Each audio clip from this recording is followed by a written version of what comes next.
Today we are back once again with discussing who needs to be added as a Vanguard in Marvel Rivals.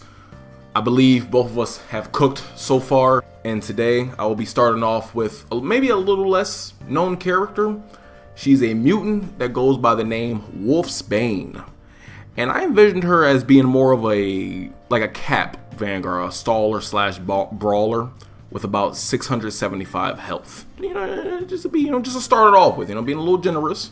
But we starting off with that. Now her ability allows her to transform between a wolf and a bigger werewolf type thing, or even a hybrid form. So I definitely envision her as more of a cloak and dagger type of character.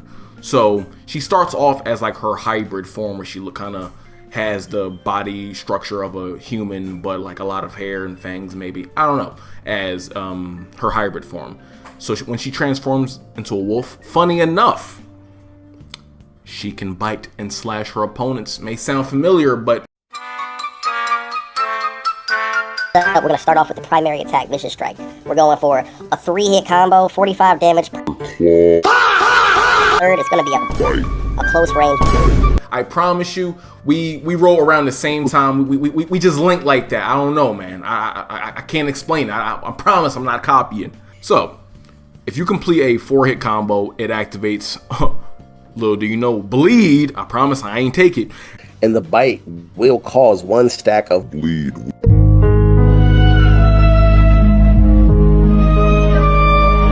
And you do more damage to bleeding characters. Each hit does around 20 damage and are about medium speed. And bleed takes away 5 health points every second for about 4 seconds.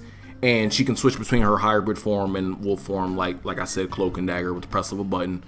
And in her hybrid form, she can do the same thing, but does 15 damage, but she hits a lot faster. And her melee button, just a little bite. She take a little nibble out of you for about 15 damage. And her passive, she can see enemy footprints because of her enhanced senses. She can also self-heal when she's out of combat because she kind of has a healing factor as well.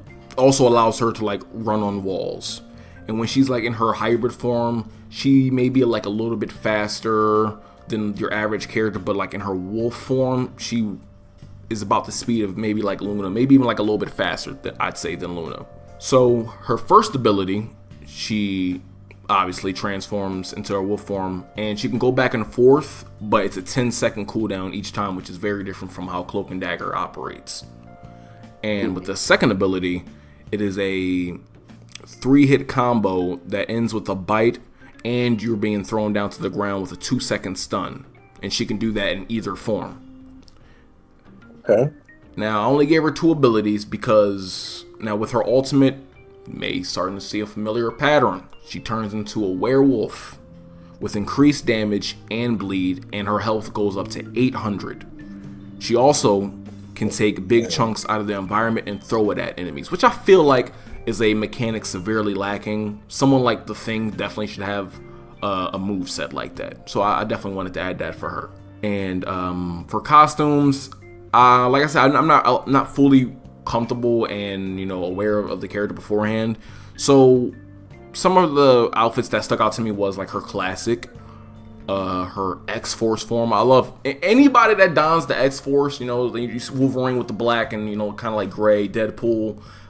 Everybody eat with them Jones. You know what I'm saying? So have her be in that outfit, as well as her X Factor Investigations outfit.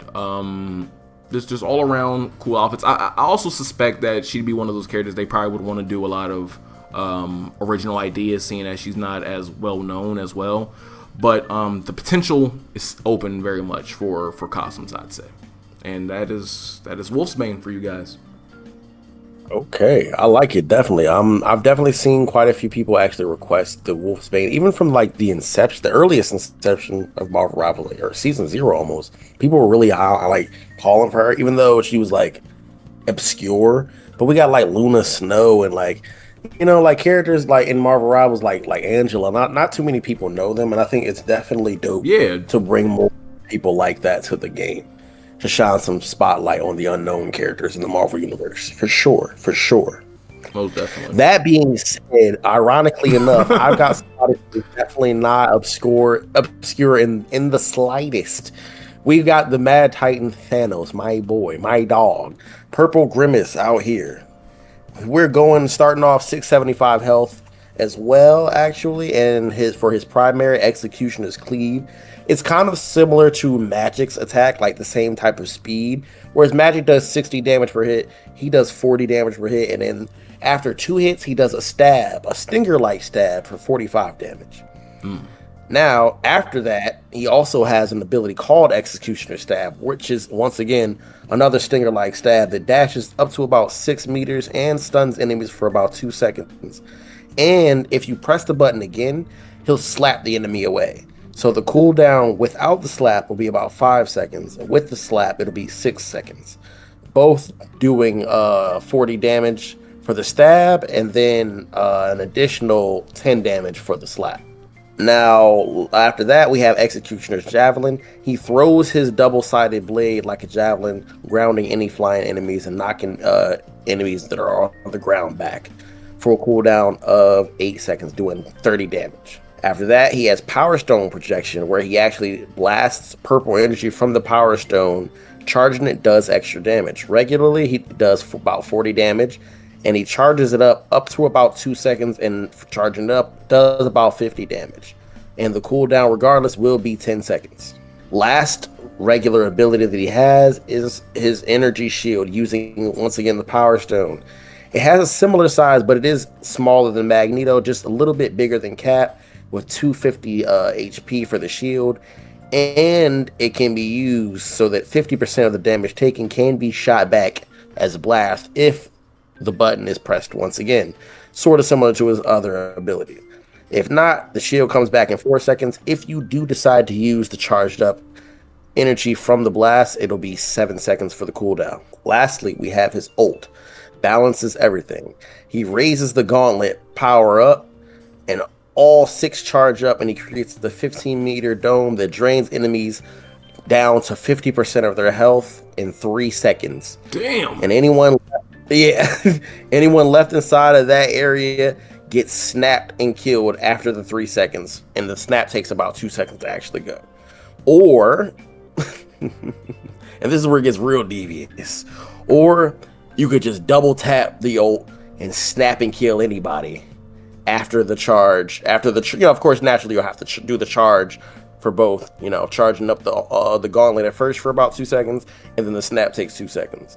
So you could wait that 3 seconds and drain them, if you're like on the point or something, or you could just hit that Scarlet Witch and just boom and snap them. But if you do immediately snap after, it also kills Thanos as well.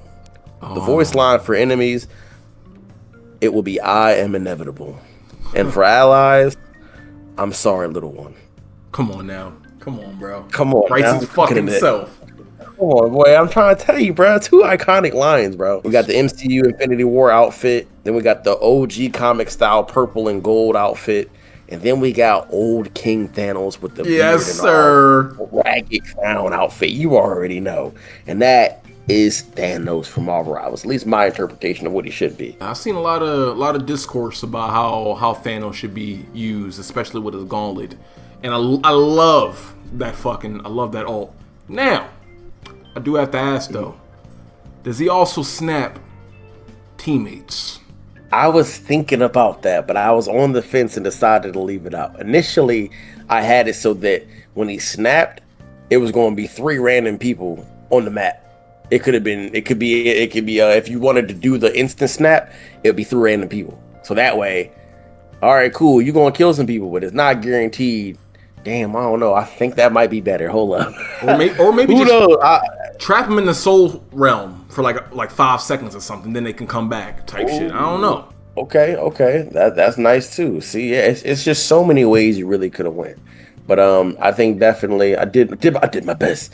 You know what I'm saying? I'm doing my best with what I had for sure. And I loved definitely that we went the underrated route, and then we went the y'all know who the hell this is route. I think definitely for this episode that was a definite fun idea for us. And unbeknownst to us, I feel like this is one of our best for sure, definitely.